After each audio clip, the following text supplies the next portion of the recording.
8.1 का क्वेश्चन, आखिरी क्वेश्चन लेकर आए हैं। इसको आप सभी लोग फटाफट कैसे समझने के ये तरकीब दिया है।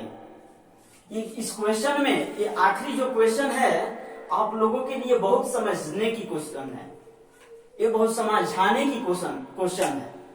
इस क्वेश्चन में हम ये देखेंगे कि जितने भी त्रिकोणमितीय निष्पत्तियां हैं वो आखिर किस तरह उसके मान में, किसके मान में कितना कम होता है, कितना ज्यादा होता है, उसके बारे में जानते हैं। ठीक, एक क्वेश्चन है, पहला क्वेश्चन कहा, देखिए कि ये कथन दिया गया, इसको सत्य या असत्य हमको घोषित करना है कि ये सत्य है कि असत्य है।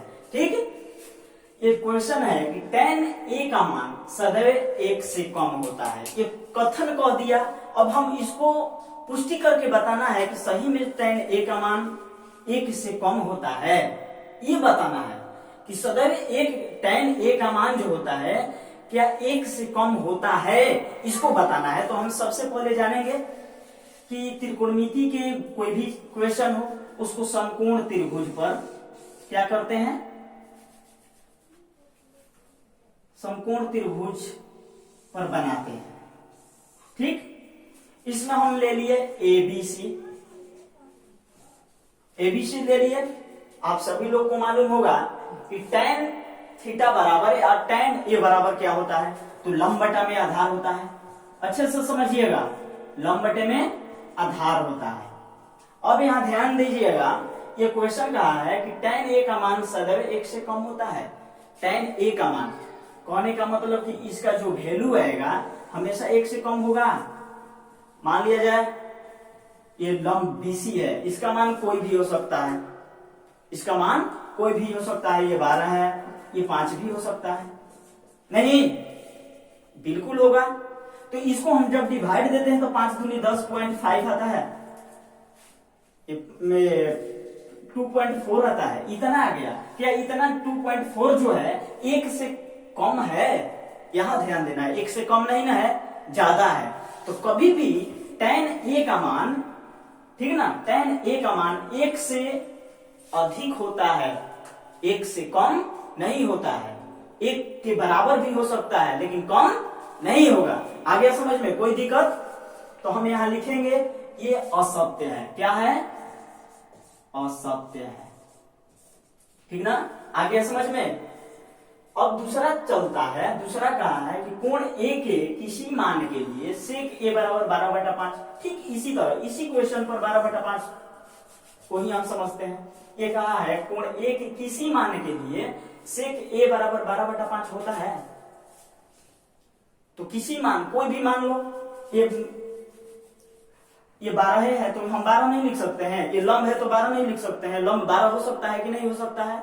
होगा। ये 5 हो सकता है कि नहीं? ये भी हो सकता है। 12 की जगह पर कोई दूसरा अंक भी हो सकता है। इसकी लंबाई जो है जहां 12 सेंटीमीटर है वहां 15 सेंटीमीटर भी हो सकता है।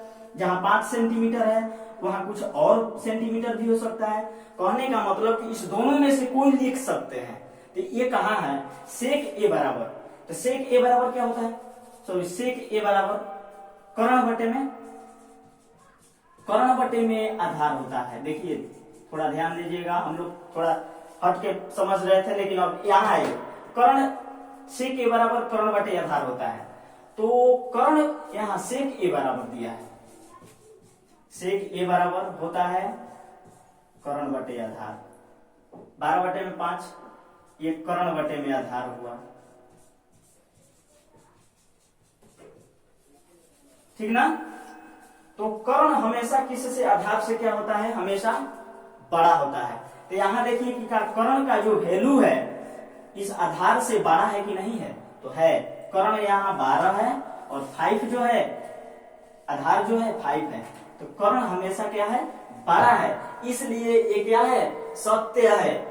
क्योंकि ये ऊपर वाला बड़ा हो सकता है नीचे वाला से, क्योंकि ये कर्ण है, तो ये क्या होगा, सत्य है। ठीक, अब इसके बाद अगला चलते हैं। क्वेश्चन अगला है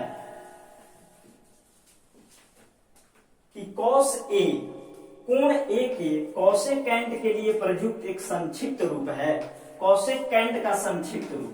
तीसरा कहा है कोसेकेंट, इसका संक्षिप्त रूप क्या होता है? आप सभी लोगों को पता होगा संक्षिप्त रूप क्या होगा, क्योंकि कोसेक होता है, इसका संक्षिप्त रूप कोसेक होता है। और कॉस किसका संक्षिप्त रूप है? कॉस जो है कोसाइन का संक्षिप्त रूप है, ठीक ना। इसलिए ये क्या है? असत्य है। आ रहा है समझ में? कोई दिक्कत? अच्छे से समझने की कोशिश करेंगे आप सभी लोग। ये जो कोसेकेंट जो है ये पूरा नाम है। किसका पूरा नाम है? तो कोसेक का पूरा नाम है, कॉस का पूरा नाम नहीं है। कोसाइन का पूरा नाम कॉस होता है। आ गया समझ में? ये वही दिया है, इसलिए ये जो है असत्य है। और फिर कहा, अगला क्वेश्चन पर चलते हैं। कॉट ए बराबर कॉट और ए का गुणनफल होता है।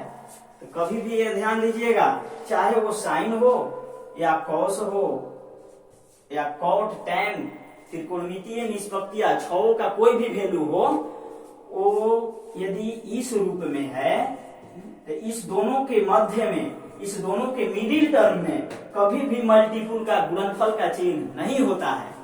यदि कॉट ए केवल रहे तो इसका कोई वैल्यू नहीं है, ए अकेले केवल रहे तो इसका कोई वैल्यू नहीं है। इसलिए इस दोनों के बीच में कभी भी गुणनफल का साइन नहीं रहता है। आ रहा है समझ में? कोई दिक्कत? यदि समझ में ना आए तो आप सभी लोग दिल खोलकर हमसे कमेंट में जरूर पूछिएगा, ठीक है। ये कॉट ए की बात हुई। कोई भी साइन, चाहे साइन ए हो, कॉस ए हो, कभी भी इस सब के बीच गुणनफल का चिन्ह नहीं होता है, ये ध्यान में देना है। तो इस तरीका से ये दोनों क्या है? ये असत्य है। आ रहा है समझ में? उसके बाद किसी भी कोण थीटा के लिए साइन थीटा 4/3 है। थीटा के लिए, किसी भी कोण थीटा के लिए साइन थीटा बराबर 4/3। ये साइन थीटा को पूछ दिया, इसको कैसे हम समझेंगे? इसको भी इसी तरह समझिए, कोई दिक्कत नहीं है। किसी भी कोण थीटा के लिए, ये कोण थीटा है, इसके लिए 4/3। हम जानते हैं कि साइन थीटा बराबर क्या होता है? लंब बटे में क्या होता है? कर्ण होता है। कितना इजी है। तू लोग पगला है, तो कभी भी दौड़कर टीचर के पास चला आता है। थोड़ा ध्यान तो दो, इस पर दिमाग लगाओ। घर पर बैठो तो अनाप शनाप सोचने लगता है। अरे यार, कॉपी जब पलाटे हो तो खलिहान की बात क्यों सोच रहे हो? दोस्तों की बात क्यों सोच रहे हो कि हमने घूमने गया था, पिताजी के सामने कॉपी ओपन है, लेकिन पिताजी सोच रहा है कि वो मेरा बेटा पढ़ रहा है, लेकिन बेटा क्या कर रहा है? तुम लोग ध्यान नहीं देते हो। ध्यान वहां लगाओ। मैट्रिक का एग्जाम है 2022 में, रिजल्ट किसी के पॉकेट में नहीं होता है, निकाल कर दे दिया। अपनी सफलता प्राप्त करनी है तो अपना हिम्मत जुटाओ और सफलता तुम्हारे चरणों में खुद चली जाएगी, ठीक है। यहां ध्यान दिया जाए। साइन थीटा बराबर 4/3 है, तो साइन थीटा बराबर होता है लंब बटे में कर्ण होता है। लंब का यहाँ वैल्यू दर्शा दिया 4, ध्यान देना। लंब का वैल्यू दर्शाया 4 और कर्ण का वैल्यू दर्शाया 3। क्या ये सत्य है या सत्य है? हम आप लोगों से पूछ रहे हैं क्या ये सत्य है या असत्य है? कोई बताए कमेंट में, जल्दी कमेंट हमें चाहिए जरूर इस क्वेश्चन पर, तब जानेंगे कि आप पढ़ रहे हैं, हमारे वीडियो को लाइक कर रहे हैं, या अपनी सफलता प्राप्त करने के लिए, अपना कदम ऊंच रखने के लिए आप लोग कुछ कर रहे हैं, ठीक है। तो इसमें आप सभी लोग बताएं कि क्या ये सही हो सकता है? कभी नहीं सही हो सकता है, क्योंकि ये कर्ण है, ये कर्ण है और ये लंब है। लंब कभी भी कर्ण से क्या होता है? कर्ण से छोटा होता है। लंब कभी भी कर्ण से छोटा होता है। यहाँ लंब का वैल्यू बड़ा है और कर्ण का वैल्यू छोटा है, इसलिए ये क्या है, असत्य है, असत्य है। ठीक है, तो इस तरह के क्वेश्चन हो या किसी तरह के क्वेश्चन हो, आप लोगों के लिए हम हमेशा तैयार हैं, तैयार रहेंगे। आप लोग मेरे वीडियो को लाइक करें, सब्सक्राइब करें, ज्यादा से ज्यादा शेयर करें। ठीक है, तब तक से हम आप लोगों का अगला चैप्टर अगले वीडियो में लेकर आ रहे हैं।